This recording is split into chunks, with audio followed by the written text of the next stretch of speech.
Hello friends, इस video से पहले हम लोग 25 क्वेश्चन जो है एनईपी 2020 का हम लोग कर चुके थे। एनईपी 2020 का 25 क्वेश्चन हम लोग कर चुके थे, जिसमें कि आप लोगों को बताए थे पाठचर्या में कटौती, पाठ्यक्रम में कटौती हुआ है या नहीं हुआ है, या फिर कुछ क्वेश्चन था वो सारा करा दिए थे। और इस वीडियो में है 25 क्वेश्चन के बाद 26 से लेकर के हम लोग अंतिम तक जाएंगे। शायद 25-26 क्वेश्चन होगा, उसको हम लोग इस वीडियो में कंप्लीट कर लेंगे। और जो लोग उस वीडियो को नहीं देखे हैं, उस वीडियो को आप लोग देख लीजिएगा, क्योंकि उसमें बहुत सारा इंपॉर्टेंट क्वेश्चन करवाया हुआ है और वही क्वेश्चन करवाया गया है जो कि बार बार एग्जाम में रिपीटेड होते हैं और बार बार रिपीट हो रहे हैं, और अभी आने वाले जो एग्ज़ाम है तो उसमें भी होंगे, और यही क्वेश्चन बार बार दोहराया जा रहा है। तो आप लोगों के लिए बहुत ही इंपॉर्टेंट है, और हर सेट में हर एग्ज़ाम में आपको ये जो क्वेश्चन है मिल जाएगा। तो चलिए क्वेश्चन शुरू करते हैं 26 से। और अगर आपको पार्ट 1 देखना है एनईपी 2020 का, तो आपको वीडियो के डिस्क्रिप्शन में आपको इसका लिंक मिल जाएगा पार्ट 1 का, उसको भी आप लोग देख लीजिएगा। चलिए, सबसे पहला क्वेश्चन है, राष्ट्रीय शिक्षा नीति 2020 किस उपागम के लिए शिक्षण शास्त्रीय बदलाव की अनुशंसा करती है?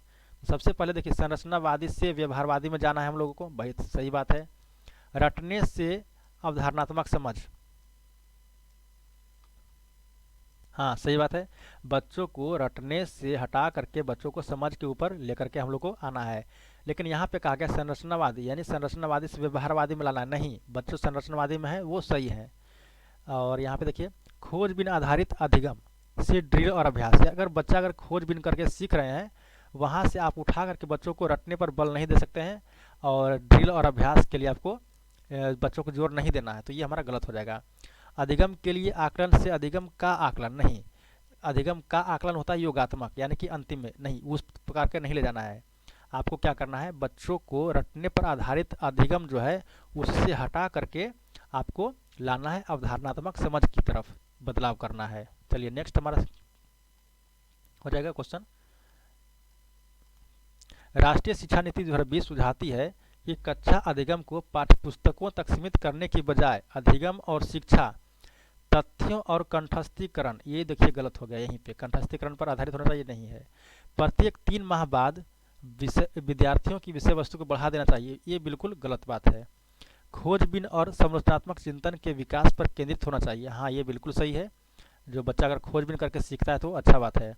परीक्षाओं के लिए सीखने पर केंद्रित, ये बिल्कुल गलत बात है। परीक्षा पर सीखने के लिए बच्चा को नहीं पढ़ाना है, बच्चों को जो है समालोचनात्मक चिंतन, यानी बच्चा चिंतन करेगा, तर्क करेगा, तो वो सही है। यही जो राष्ट्रीय शिक्षा नीति 2020 कह रहा है। अगला है, राष्ट्रीय शिक्षा नीति 2020 के अनुसार कंठस्थीकरण का खाली स्थान का प्रयोग करके खाली स्थान को प्रोत्साहित करने के लिए करना चाहिए। तो यहाँ पे जो है कि यहाँ पे तुम्हारे 2 खाली स्थान है, अब दोनों खाली स्थान को यहाँ पे भर कर देखेंगे कि कौन सही बैठता है। तो राष्ट्रीय शिक्षा नीति 2020 के अनुसार कंठस्थीकरण का प्रयोग कर करके, तो नहीं, ये तो गलत बात है, कंठस्थीकरण का तो प्रयोग करना ही नहीं है। अगला है, कंठस्थीकरण का प्रयोग करके समालोचनात्मक चिंतन, नहीं, कंठस्थीकरण का प्रयोग नहीं करना है, ये भी गलत। अनुभव जनित अधिगम का प्रयोग करके समालोचनात्मक चिंतन को प्रोत्साहित करने के लिए करना चाहिए, हाँ ये बिल्कुल सटीक बैठ रहा है। अभी देखिए प्रत्यास्मरण यहाँ पे आ गया, तो ये हमारा गलत हो जाएगा। नेक्स्ट,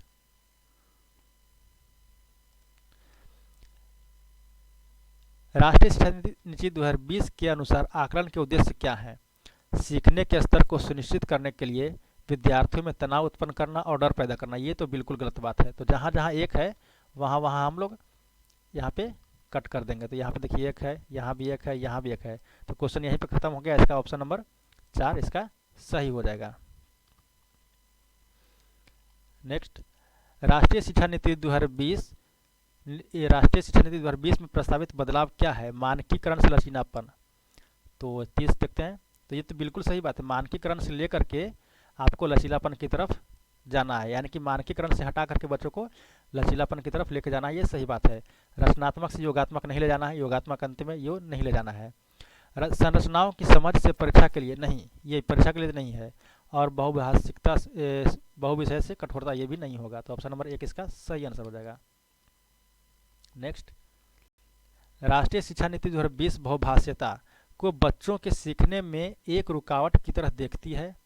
नहीं, बहुभाषिकता जो है बच्चों की रुकावट की तरफ नहीं लगती है, कक्षा में पूंजी की तरह देखिए। बहुभाषिकता जो है हमारा एक पूंजी है बच्चों के लिए, तो ये सही आंसर हो जाएगा। जटिलता के रूप में नहीं देखती है, और ये देखिए अवरोध के रूप में नहीं देखती है। तो ये हमारा सही आंसर 1 हो जाएगा।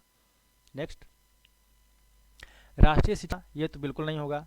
शिक्षा में असमानता को कायम रखना, समाजीकरण स्तरीकरण को कम करना, सामाजिक आर्थिक वर्गों से संबंध रूढ़ियों को मजबूत करना।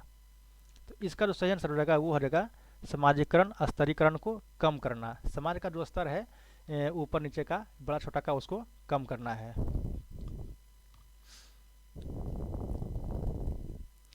राष्ट्रीय शिक्षा नीति 2020 के अनुसार शिक्षा को किस पर बल देना चाहिए?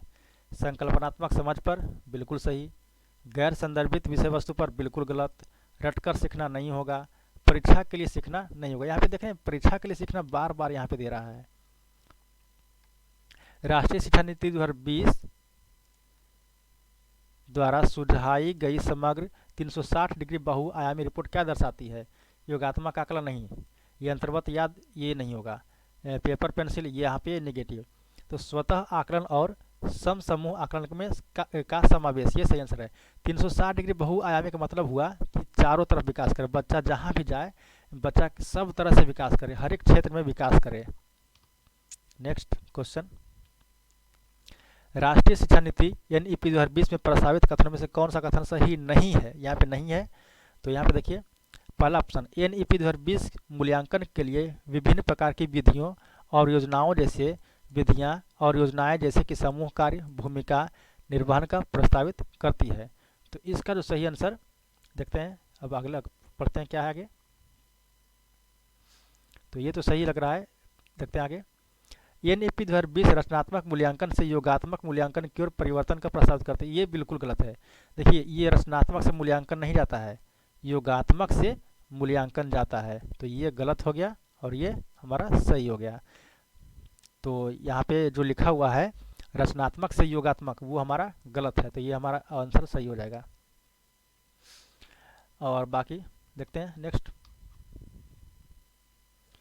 राष्ट्रीय शिक्षा नीति 2020 के अनुसार विद्यालय में मूल्यांकन का अभिरूप किधर से किधर होना चाहिए? तो ये हो जाएगा हमारा, देखिए, रचनात्मक से योगात्मक, योगात्मक से रचनात्मक, रचनात्मक से योगात्मक, ये भी बताएं आपको। देखिए क्वेश्चन नंबर यहाँ पे देखिए 36 में,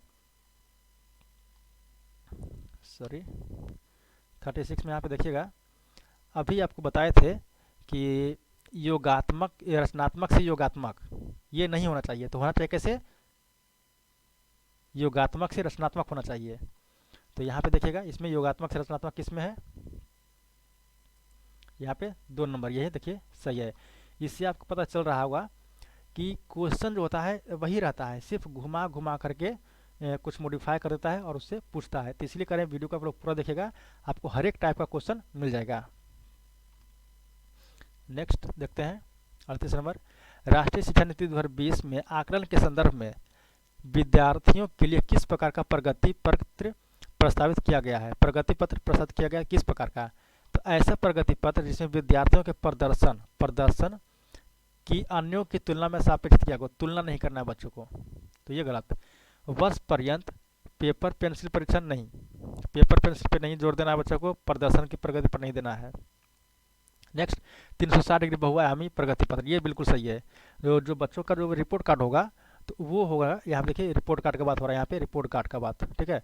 तो यहाँ पे जो बच्चों का होगा वो बहुआयामी होगा, हर एक दिशा में बच्चा जितना भी क्षेत्र में काम किया है वो सारा कुछ होना चाहिए उसमें, प्रगति पत्र में। नेक्स्ट देखते हैं, राष्ट्रीय शिक्षा नीति 2020 में प्रस्तावित समग्र 360 डिग्री बहुआयामी उन्नति पत्र को क्या दर्शाना चाहिए? देखिए वही क्वेश्चन फिर से पूछा है, थोड़ा सा घुमा करके पूछा है। तो इसका जो सही आंसर हो जाएगा हमारा ऑप्शन नंबर